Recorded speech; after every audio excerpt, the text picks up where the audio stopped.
Have you ever felt like you disappeared inside your own home, until a stranger's gaze reminded you were still alive? As I found myself halfway beneath the sink, they suddenly appeared.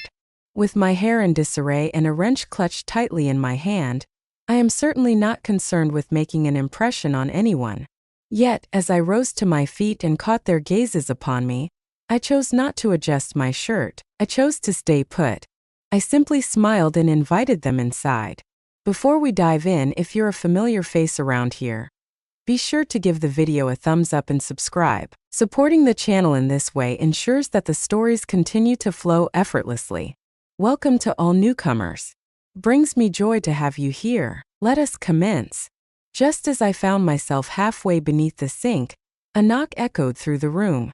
Knees pressed against the floor, a wrench clutched tightly in hand, hair hastily gathered into a chaotic bun. It may not be my most refined appearance, yet elegance was not my intention.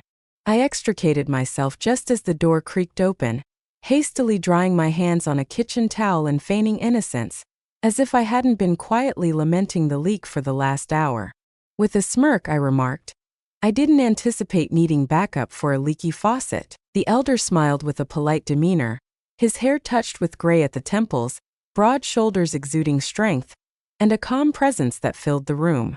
The younger one made no effort to conceal the way his gaze lingered on my legs, gradually ascending with deliberate slowness.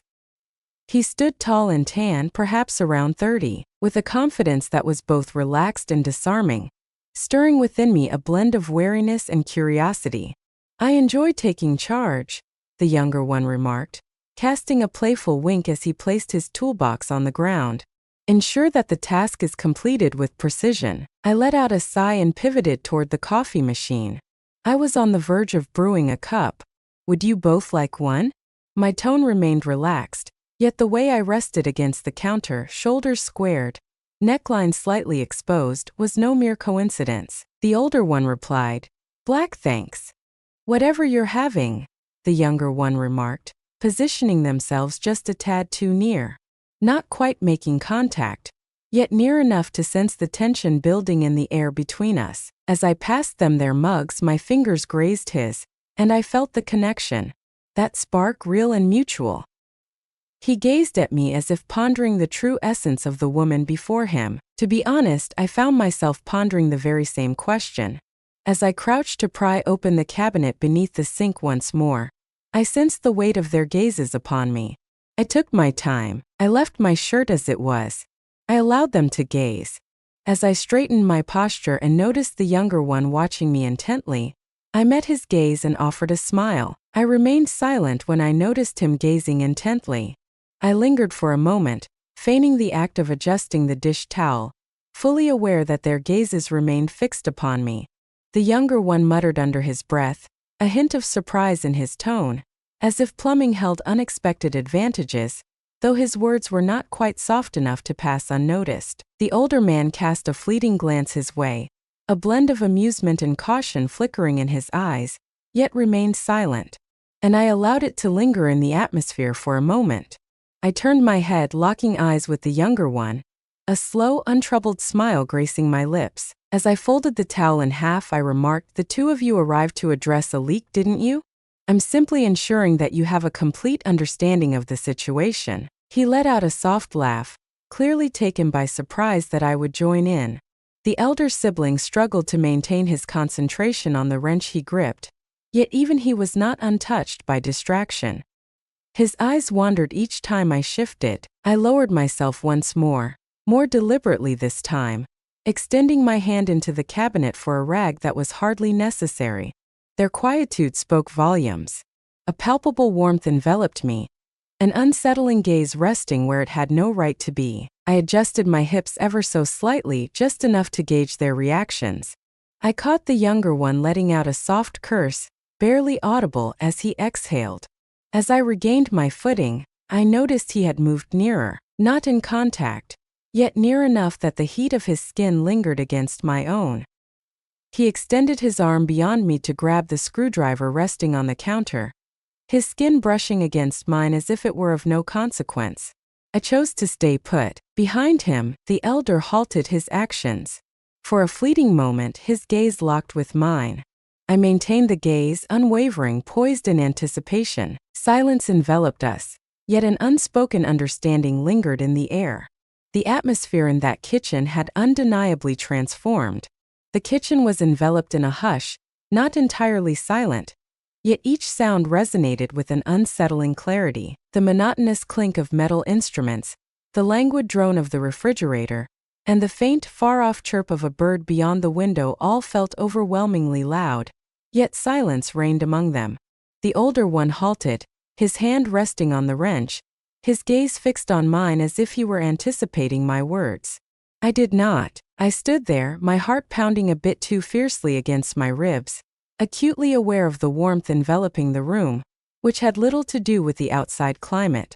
I hadn't experienced this sense of visibility in years, not in the courteous, businesslike manner in which people regard you while signing documents or purchasing groceries.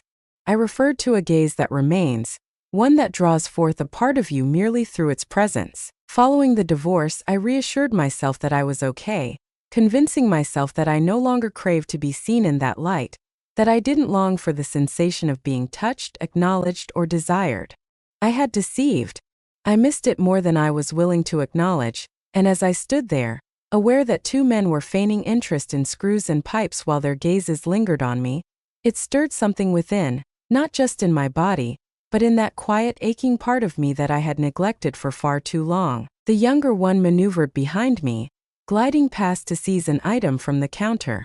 There was no necessity for his arm to brush against mine. He allowed it to happen. I allowed him to proceed. The distance that separated us seemed to diminish with each passing moment.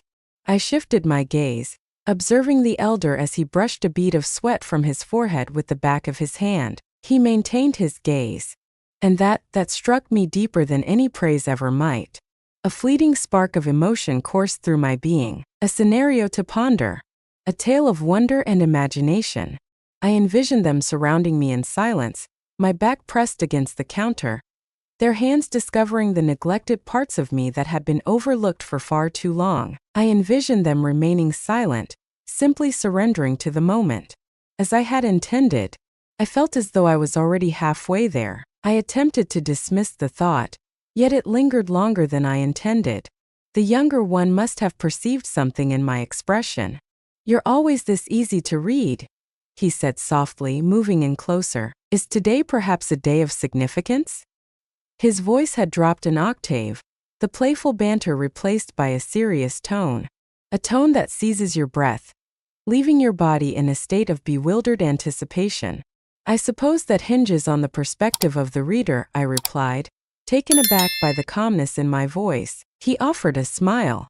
Narrow, not arrogant, absolutely certain. He took a step forward, diminishing the scant space that remained between us. His hand glided to my waist, lingering for a heartbeat, as if he were offering me a final opportunity to decline. I allowed him to continue. I remained utterly unperturbed. The elder remained still, yet his gaze was fixed, his chest rising gradually as if he were restraining more than mere air. In that moment, the younger one drew closer. "Take your time." Without a moment's doubt, his presence hovered near, his voice low, his breath close enough to stir a memory I thought I'd buried, tender and intentional, as if he had contemplated the moment far longer than necessary. I allowed my eyelids to drift shut, for this was essential, and I would no longer feign otherwise. In that fleeting instant, time itself seemed to freeze. His lips had only just departed from my neck, yet the sensation remained gentle, intense, and utterly undeniable. I remained still, holding my breath in those initial moments. The presence of the younger one lingered nearby, his warmth enveloping me from both the front and the back. The expanse remained devoid of any presence. I found myself in a state of anticipation, not seeking permission nor driven by fear, but out of a genuine curiosity. Would the elder remain on the sidelines, or was he poised to step into the fray?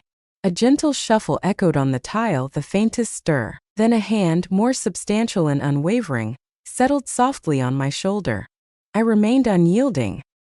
He moved behind me, deliberate and confident, his presence near, yet not overwhelming. One hand glided upward, fingertips grazing my neckline as he gently moved my hair to one side. One remained firmly at my waist, as though tethering me to the earth. In that moment I sensed it. He placed a soft kiss on the side of my neck, right above the spot where the younger one had lingered just moments before. Yet his kiss felt different. Where the younger one had exuded boldness, playfulness, and a spark of electricity, this unfolded with a deliberate pace, akin to reverence, as if he were unearthing a language long forgotten. I shut my eyes once more.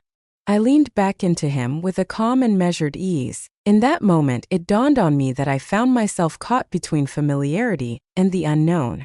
The younger one remained before me, gaze cast downward, a smile playing at the edges of his lips. He moved in closer, his hand rising to cradle my jaw softly, his thumb gliding along my cheek as if he were steadying something he had just awakened. The counter-edge pressed firmly against my hips now. I found myself nestled between comfort and curiosity, enveloped in warmth and tranquility. I was not confined, I found myself restrained. Their unspoken presence lingered, heavy in the air, as if a decision waited to be made, one gliding along my arm, the other tracing the curve of my lower back. His lips brushed softly against the curve of my shoulder. A hand led me backward then onward. They remained uncurious, unhurried in their approach. They graciously allowed me the room to surrender. Indeed, I followed through. I released the weight I hadn't known I was holding, the countless years spent dismissing glances, stifling the pain of being caressed only in recollection. I felt no remorse. I felt no shame. What I experienced belonged to me. This is what I desired. Moreover, for once I let go of control and simply allowed the moment to unfold without resistance. They glided forward, an unspoken bond guiding their every step. There was a tension, an unspoken rhythm in the way we occupied the same space, while the other leaned in to plant a kiss on my shoulder once more, his breath a warm whisper against my skin. My hands rested on the edge of the counter, calm and unwavering.